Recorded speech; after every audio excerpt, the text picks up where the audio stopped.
منه زكاة وأقرب رحما وأما الجدار فكان لغلامين يتيمين في المدينة وكان تحته كنز لهما وكان أبوهما صالحا فأراد ربك أن يبلغا أشدهما ويستخرجا كنزهما رحمة من ربك وما فعلته عن أمري ذلك تأويل ما لم تستطع عليه صبرا صدق اللہ العظیم۔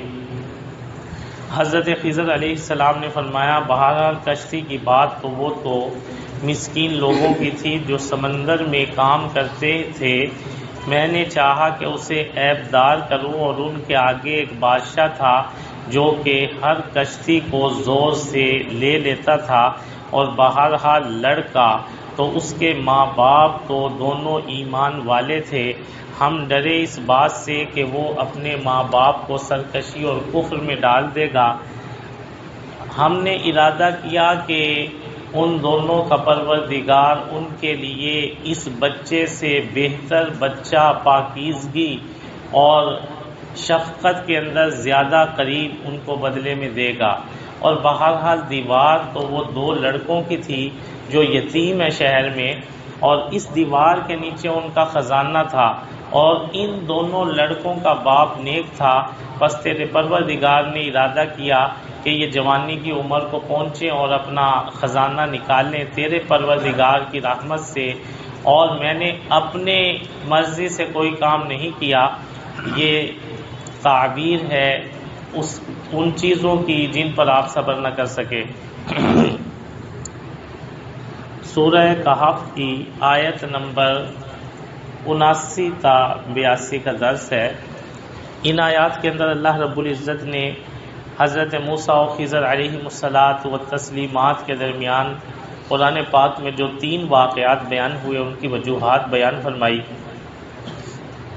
حضرت موسیٰ علیہ السلام نے جب دیکھا کہ جن کی کشتی میں ہم سوار ہوئے یہ مسکین لوگ ہیں، مسکین کسے کہتے ہیں؟ قرآن کہتا ہے مسکین ذا متربہ، مسکین وہ ہوتا ہے جو مٹی میں ملا ہوا ہو، مسکین وہ ہوتا ہے جس کو ضرورت کا میسر نہ ہو، مسکین انتہائی محتاج کو بھی کہتے ہیں۔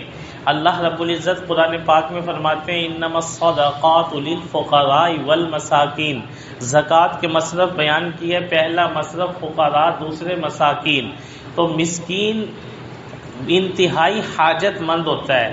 مسکین کو مسکین کہنے کی ایک وجہ یہ ہے کہ وہ اتنا غریب ہوتا ہے کہ جس شہر جس بستی جگہ کا وہ رہنے والا ہو وہاں بھی اس کو ضرورت کا میسر نہیں ہوتا، روزی کے ذرائع میسر نہیں ہوتے، اور اس کے پاس اتنا بھی پیسہ نہیں ہوتا کہ دوسرے شہر میں جا کے ہی کما لے، یعنی کرایہ بھی نہیں ہوتا، سکونت پذیر ہوتا ہے ایک جگہ مجبوری کی وجہ سے، اس لیے اس کو مسکین کہتے ہیں۔ مسکین کہتے ہیں ایک جگہ ٹھہرے ہوئے کو، اس وجہ سے وہ بیچارہ ٹھہرا ہوتا ہے۔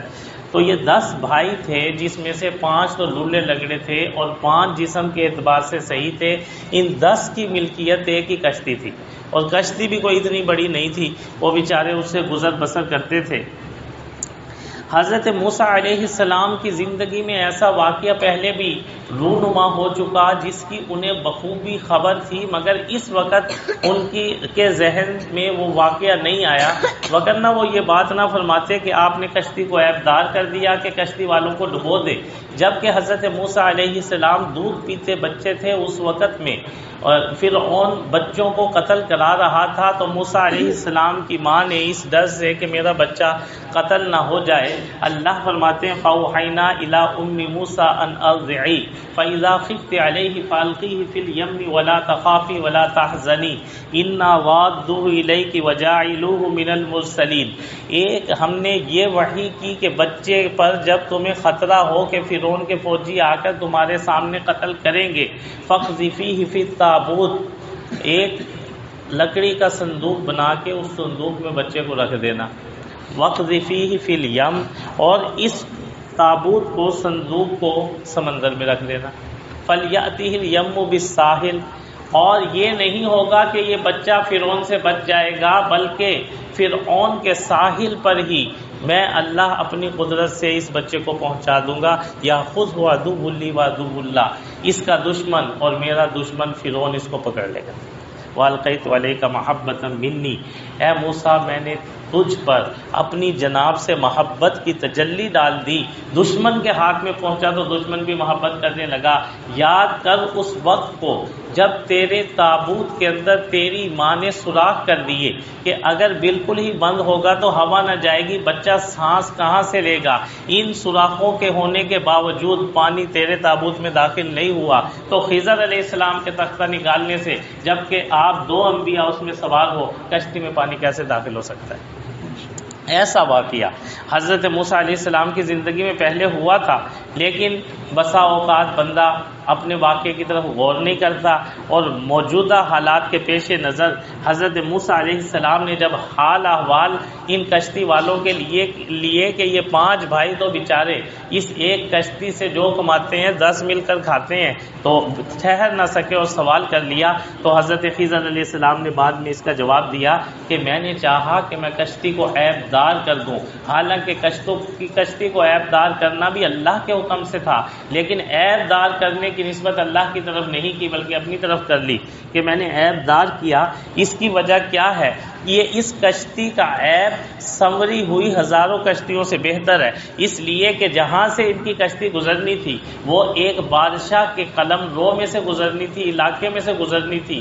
اس بادشاہ نے اعلان کرایا ہوا تھا کہ جو بھی صحیح سالم کشتی تمہارے علاقے میں داخل ہو اس کو غصب کر لو۔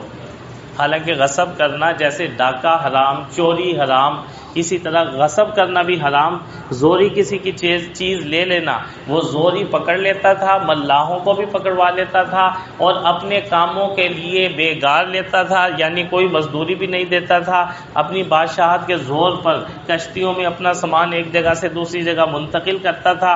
لیکن جب کشتی میں سے تختہ ہی نکلا ہوا اس کے علاقے میں سے گزرا، انہوں نے کہا اس کشتی کا کیا کرنا، ابھی ڈوب جائے ابھی ڈوب جائے، اس میں تختہ ہی نہیں، اور جب وہ علاقہ چلا گیا تو کشتی بھی درست کر دی گئی۔ تو فرمایا یہ وجہ تھی۔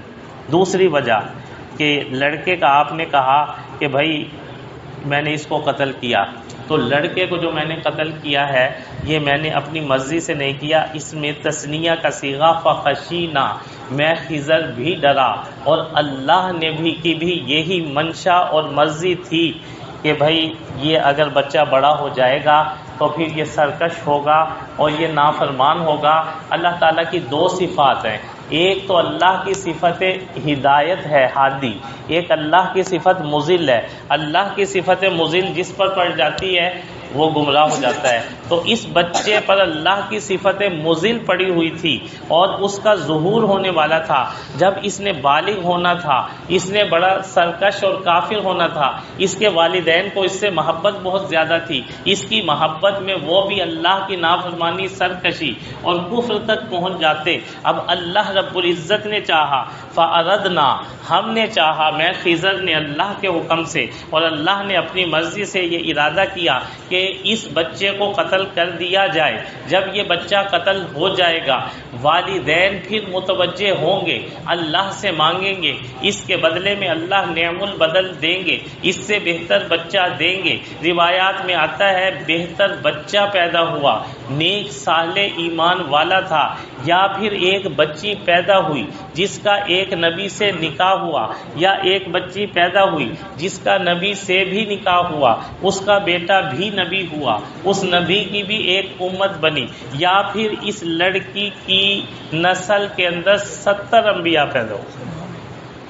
تو فرمایا کہ اللہ رب العزت نے اتنی بڑی ان کے ساتھ بھلائی کا ارادہ فرمایا، اور تو میں نے خیر خواہی کی ہے نا کہ اس بچے کو جو قتل کیا، اب یہ بچہ بھی نابالغی کی عمر میں جب مر گیا تو کافر تو ابھی نہیں ہوا، بالغ پر احکام مرتب ہے، لہٰذا یہ بھی اللہ کی سزا سے بچ گیا، اور اس کی وجہ سے جو بعد میں اس کے والدین کافر ہو جاتے وہ بھی سزا سے بچ گئے۔ 3 کو سزا سے بچانے کے لیے ہم نے خیر خواہی کی۔ موسیٰ علیہ السلام، آپ کو سوچنا چاہیے کہ جس وقت آپ صبح کے وقت میں نکلے اور ایک آپ کی قوم کا بنی اسرائیلی سبتی اور اس کو فرعون کا باورچی قبطی مار رہا تھا، اس پر ظلم کر رہا تھا، آپ نے اس کو منع کیا اور چھڑا دیا اور چلے گئے۔ اگلے دن پھر اس کا کسی اور سے جھگڑا ہو رہا، اچھا آپ نے اس کو روکا، وہ رکا نہیں تو آپ نے اس کو مکہ مارا۔ آپ نے اس کو مکہ کیوں مارا؟ اپنی قوم کے آدمی کی خیر خواہی میں مارا کہ اس کو میں ظلم سے باز رکھ لوں، اس کی بھی خیر خواہی، فرعونی کی بھی خیر خواہی اسی میں تھی کہ یہ ظلم سے باز آ جائے، مگر مکہ مار کے آپ نے کیا کیا؟ بندہ مار دیا۔ آپ نے بھی تو بندہ مارا تھا، تو خضر علیہ السلام نے بھی بندہ مار دیا۔ حضرت موسیٰ علیہ السلام کا قتل بھی خیر خواہی کی بنا پر، خضر علیہ السلام کا قتل بھی خیر خواہی کی بنا پر۔ تو حضرت موسیٰ علیہ السلام کی زندگی میں بھی پہلے ایسا واقعہ پیش آ چکا تھا۔ اگلی بات کہ دیوار کی، کہ بھئی ہم اس گاؤں بستی شہر کے اندر گئے اور انہوں نے ہمیں کھانا بھی نہیں دیا، تو 2 لڑکوں کی دیوار میں نے کیوں سیدھی کر دی؟ تو سنو، دونوں لڑکے اس شہر کے یتیم تھے، اور یتیم جو ہے، یتیم کے ساتھ محبت کرنا، یتیم کے ساتھ سلوک کرنا، یہ تو بہت بڑی نیکی ہے۔ اللہ تعالیٰ کا یہی ارادہ تھا۔ اور یہ جو یتیم بچے تھے، یہ دیوار ایسی تھی کہ ان کے ابا نے اس دیوار کے نیچے یا تو سونا یا چاندی یا دونوں دھاتیں یا ایک تختی سونے چاندی کی، جس پر بہت سی نصیحت کی باتیں لکھی ہوئی، جب یہ بڑے ہوں ان کو پڑھیں، ان کی زندگی میں کارآمد ہو جائیں اور زندگی کا رخ ان کا درست ہو جائے۔ یہ ساری باتیں اس دیوار کے نیچے تھی۔ اگر دیوار اب گر جاتی، پورے شہر والے آ جاتے، دیوار کے ہٹنے سے خزانہ نظر آ جاتا، وہ خزانہ لوٹ لیتے اور اس کو تقسیم آپس میں کر لیتے، اور یہ یتیم بچے اسی طرح یتیمی کی حالت میں تھے۔ یہ جب جوانی کی عمر کو پہنچتے تو ان کو کچھ بھی نہ ملتا اور ان کے لیے زندگی کا گزران مشکل ہوتا۔ پروردگار عالم کا ارادہ ہوا کہ بھائی یہ دیوار میں سیدھی کروں، تو میں نے اللہ کے حکم سے، معجزہ میرے ہاتھ پہ ظاہر ہوا، ہاتھ کے ساتھ دیوار کو سیدھی کر کے کھڑا کر دیا۔ مزدوری اس لیے نہیں لی کہ یہ شہر والوں کی دیوار نہیں، یہ تو یتیم بچوں کی دیوار ہے۔ اگر مزدوری لوں شہر والوں سے، دیوار سیدھی کروں یتیموں کی، تو کیوں لو بھائی؟ اور اگر دیوار سیدھی نہ کروں تو پھر شہر والے جنہوں نے ہمیں کھانا نہیں کھلایا، ان کو یتیموں کی ساری جائیداد مل جائے۔ اس لیے میں نے یہ کام کیا ہے۔ وَكَانَ تَحْتَهُ كَنْزٌ لَهُمَا، ان کے خزانے کی حفاظت کے لیے 2 نبی کیوں بھیجے گئے ہیں، ان کو یہ سفر کیوں کرایا گیا؟ دیکھیے حضرت موسیٰ علیہ السلام نے بھی سفر اللہ کے حکم سے کیا، حضرت خضر علیہ السلام بھی اس جگہ لے کر پہنچے اللہ کے حکم سے۔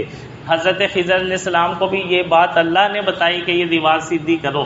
اب دیکھیے 2 نبیوں کو اللہ نے ان بچوں کے خزانے کی حفاظت کے لیے بھیج دیا جن کا باپ نیک تھا۔ باپ نیک ہو، اس لیے ہم اپنی زندگی کے اندر نیکی لائیں، تقوی لائیں، پاکیزگی لائیں، اللہ کی رضا کے کام کریں، اللہ کو خوش کریں، ہماری نسلوں کی حفاظت کے بندوبست اللہ کریں گے۔ اللہ فرماتے ہیں وَكَانَ أَبُوهُمَا صَالِحًا، ان کا باپ نیکوکار آدمی تھا۔ تیرے پروردگار نے ارادہ کیا کہ یہ اپنے سن رشد کو پہنچ جائیں، جوانی کو پہنچ جائیں یا بالغ ہو جائیں اور اپنا خزانہ خود نکال لیں۔ تیرے پروردگار کی رحمت، یہ کام بھی، اس سے پچھلے کام بھی میں خضر نے اپنی مرضی سے نہیں کیے۔ یہ تعبیر اور یہ نتیجہ اور یہ حقیقت اور یہ وجہ ہے ان کاموں اور چیزوں کی جن کے بارے میں آپ صبر نہ کر سکے۔